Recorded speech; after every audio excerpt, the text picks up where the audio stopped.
I'm L.B. Loxley, and no, I'm not out in the garden, I'm actually in the kitchen because I'm taking off my wildlife hat and replacing it with my chef's hat, which I don't seem to have. Anyway, doesn't matter about that, because today I'm going to be cooking a beautiful chicken dish. Now this dish is relatively cheap and absolutely full of flavour. You're going to love it. Right, so for this you will need some pine nuts, 1 courgette, some mushrooms. Now these are the medium-sized mushrooms, and this dish is for 3 people. If I were doing it for 1 person, I'd probably have 2 of these or 1 of the large mushrooms that fill up the whole hand. This is for 3 people, so I'm going to want about 4 mushrooms. Okay, some chicken breasts, there, some olive oil, some garlic as well. Must have some garlic. And this is a rice dish, so you're going to want some rice as well. So I've got some rice as well. And that's basmati rice, okay? That's roughly the ingredients, so let's get started. I'm going to start with the garlic. Now I'm going to make a garlic paste. You can buy it in the shops, but I prefer making my own. It's very easy, watch this. Take your garlic and chop it up into little tiny bits. Little slithers like this. There you go. Dum, dum, dum, dum, dum, dum, dum. There we go, just little tiny slithers of garlic, and then you want to chop them up smaller by going across, all part of making a garlic paste. There we go, garlic paste coming up in a minute. This is a great way actually of making your own garlic paste if you want to buy it. It's got more flavour than ones you buy as well, I find. Now we want now is a pinch of salt, which is over here. Tap of salt down there like this with salt. There we go, tap of salt in there. That helps break down the garlic, because what you're going to do, you're going to be squishing the garlic down with the edge of the knife like this. Squish it all down and it will turn into a beautiful garlic paste rather quickly. You can see, in fact, even now as I'm squishing and squashing this garlic, it's already breaking into a paste. You see that? There we are. Beautiful, beautiful. And I promise you, this is the best way of having garlic paste. It's absolutely stunning. Take the green bits out, they're rather bitter. There we are. There you can see now, this is really a really soft garlic paste. Look at that, that's beautiful. Now I've just boiled some water because you want one of these stock pots here. No madam, it isn't cheating, I heard you. It's just adding to the flavour. Now you only want some of this, you want about half. Okay, so get your cup. Here's your cup, see, 1 cup. Now you want to take half of this and just put half of it into the cup, just half, otherwise it's too strong and actually somewhat salty, but with half it's absolutely perfect. And then you add your garlic paste, drop it in the cup like so, there you go,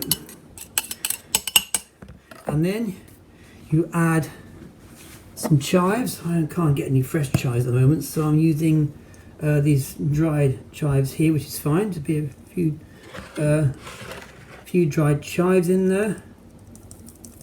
So just a few, not many. And then you want to add. Now, if you're really posh and you can take out a mortgage, you can use some saffron. I'm not posh, I don't have a mortgage, but I've got some saffron. So I'm going to put some saffron in this because it absolutely enhances the flavour no end. This is expensive stuff, as you know, but you only want a little tiny bit. It's really strong, but I love saffron. Look at that, there it is, beautiful saffron, that lovely stuff. In you go with saffron. Make sure you get all of it in there. You can't waste this stuff, honestly, because it's like gold dust. So make sure you use every scrap that you put in there. On the smell, I wish you could smell. Oh, this is beautiful. The smell in that cup is amazing. And then what you do, you just add boiling water to it. There's boiling water going in there. There we go. And fill the cup up almost to the top. See, almost to the top. And then give it a good stir to get that stock really dissolved well into the cup. And this is left, because this is the last thing you put into the whole thing to really enhance the flavour. of all those ingredients. So this goes on there, like that.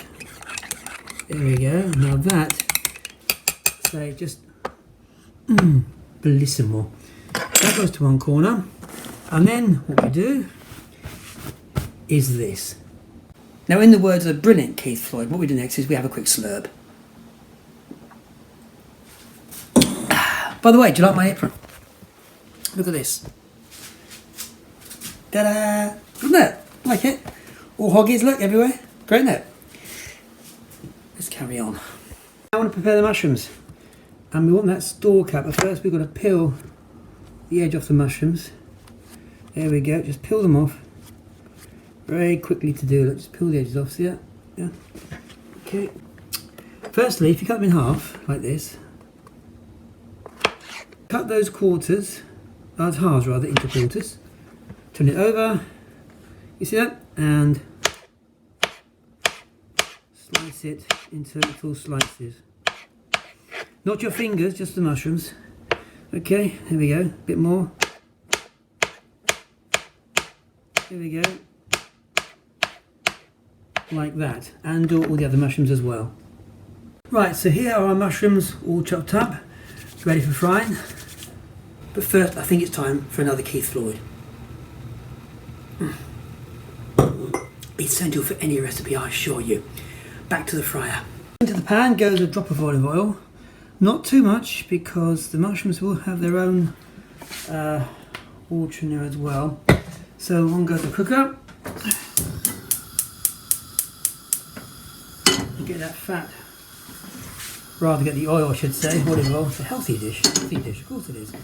Warmed up. And while we're waiting for the oil to warm up, another Keith Floyd. It's the only way to go, you know. Right, so in go the mushrooms. Oh, don't you just love that sizzle? That's gorgeous. Makes your mouth water, doesn't it? There we go. Mushrooms in and get them turned over. Now we don't want to overcook these mushrooms because the whole thing is going to be simmering in that stock we made earlier. So we just want them only just cooked, and it's the same also for all the other ingredients, the courgettes and the chicken as well. So we'll just get the mushrooms going. Let's get a better look for you there. There you go, look at that. Mushrooms. There's not much room in that pan, is there? So we only want these just cooked. Only just cooked. It doesn't take many minutes either to get mushrooms cooked. There we go. Beautiful, beautiful mushrooms.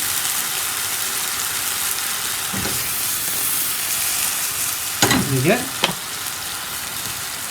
Now they are nearly done actually. You can see they're just turned soft. That's just what you want. So we'll put those in the pot. They can go in the pot because they're done. Try and keep the... See the water? Look at that water in there. Look at the mushrooms, look, you see. They've always got their own water, mushrooms. Now the courgettes. Ends off. Throw those away. Give them to your dog or whatever. Now, if you hold them like this, of course, they're going to rock. Here's a little wrinkle, as Captain Mainwaring might say, how to do it more stable. Cut the courgette in half. Hold it down. Fingers, three fingers, level with that, like that. Rest of the hand, hold it firmly. It can't rock because you've cut it in half. And just move your hands down and slice the thing. Not your fingers again, just the courgette slice like that. Simples. See? There you go. There we go.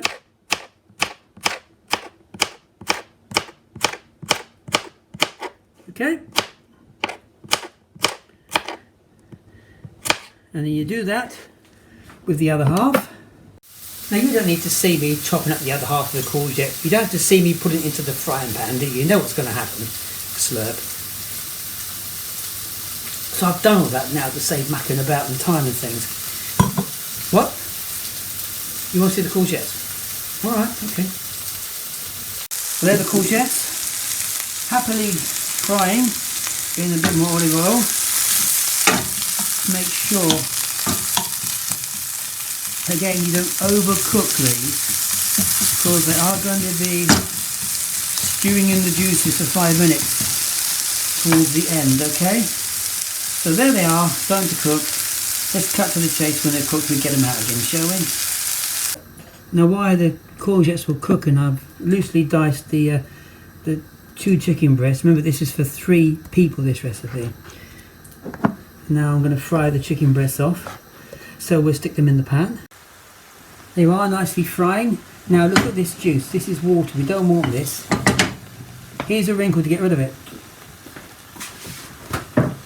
And I assure you this is a good idea and it's quite safe to use it. Get some kitchen towel. Right? Stick it in the side of the pan and mop up the juice. I've seen chefs do this, so I know it's okay to do it. That goes in the dustbin. Wash our hands, very important to wash your hands. And that chicken is doing just nice. So keep that on there as it's just fried. Not overdone, remember? You want nice, soft, succulent chicken, not bits of charcoal. Right. So we'll leave that to fry a bit. And in the meantime, time for another Keith Floyd. Oh. I love cooking, you know. Better. Well, that chicken is just cooked. If you break a bit open with it, you can see that the spoon goes through it ever so easily. Look, it cuts right through it, and it's white. That chicken is just perfect. So we turn the heat right down. We now add the ingredients we cooked earlier, the mushrooms and the courgettes. Like that. Looks lovely, doesn't it? Wish you could smell it. Oh dear me. Mix it all together. Get it really mixed in well. So you get nice mixed in chicken and those mushrooms and those courgettes. And the saffron, which cost a fortune. There we go. Right. All nicely mixed in, and then what you do, the whole thing simmers for 5 minutes. So you add your juice. There you go, you add your juice now. Look, all that lovely saffron, and make sure you get the whole lot out because you can't waste saffron. You really can't waste saffron. Now you've got the juice there, so you mix it all in together, get the juices, and now it's, look at this, now this is beautiful. I'll show you this in a minute from an overhead view. Okay, firstly you want to add a little bit of pepper. The pepper. As I said, no salt because there's salt in the stock you've made. Now that whole thing now simmers for about 5-6 minutes. And it says a rice dish, so you can prepare your rice, whichever way you want to do it. Basmati is the best one I use. And then we'll go into the final stage, which is using the pine nuts. So let that simmer for 5 minutes. There's the overhead view of what we're cooking so far. Now come on, doesn't that look lovely? Absolutely beautiful. The smell is amazing, but the taste is out of this world. Really is. Right, as you can see, I've got the entire dish under a bed of basmati rice, and I'm now just doing the pine nuts. So then you pour the pine nuts on top of the dish, and voila, you have a really good chicken dinner, not too expensive, but absolutely full of flavour. So from me and my snazzy apron, I'll show you the finished dish. Have a nice fat close-up. Here we go.